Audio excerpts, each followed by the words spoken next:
ये बात सही कहली, ये बात हमहू सहमत छी कि छोट बा छेदा पहले उंगली घुसाबो त अगर पहले उंगली घुसा के नहीं ट्राई करबे अन्यथा नहीं जान के जब झुकाबे तो फाइट कर दे तब।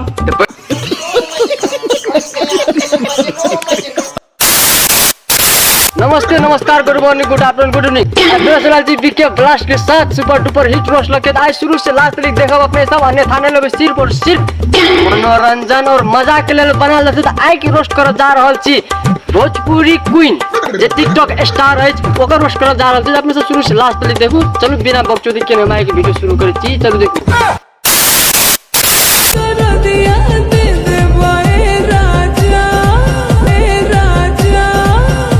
तोरी बड़ा तू बड़ा खराब है बिगड़ तोरा एंटरटेनमेंट चाहिए, मजा चाहिए, जोशो चाहिए। आ कह छी दर्द दे देबे राजा है त अच्छा नहीं कोनो बात जब तोरा अते दर्द के डर है छौ तो ठीक छै हम तर तू ऊपर।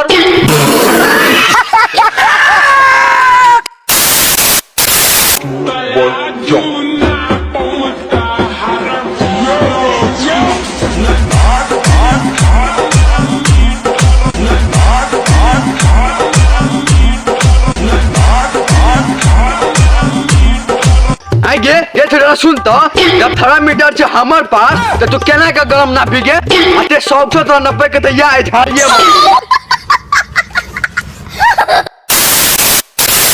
So sexy. So sexy. हो एकरा कहो सारा बैगन लगे जिलो।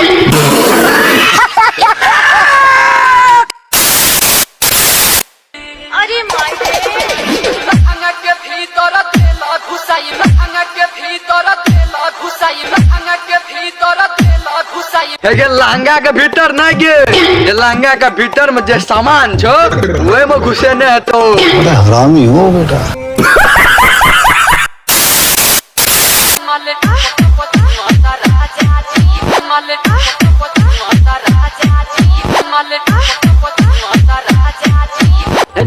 चुबे वाला चीज जे टप में चुबे कदी एक बार छुरुका फेंकता है मैं थोड़ा बेसी दिक्कत बुझा रहा हूं बगन से मुंह जाम कर ले।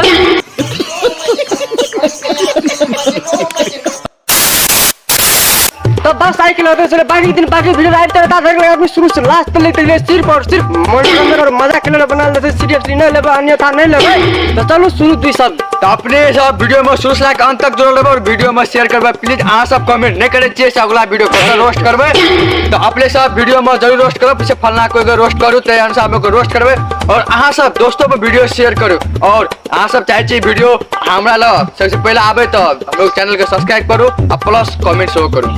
तो चलो बिना वक्त देखे ना की वीडियो अंत करी छी। नमस्कार, मिले अगले वीडियो।